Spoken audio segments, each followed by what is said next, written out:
একটা মজার জিনিস দেখুন দেখেন, এই যে বন্ধুরা, খুবই চেকটা, গুরুত্বপূর্ণ একটি ভিডিও। এই চেকটার যে অ্যাকাউন্ট হোল্ডার উনি স্বাক্ষর দিয়ে দিছে, স্বাক্ষর দিয়ে তারিখও ঠিকঠাক লিখে দিছে।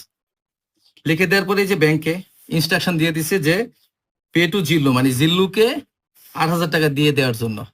এখন জিল্লু এখানে একটা চালাকি করছে। চালাকিটা কিরকম?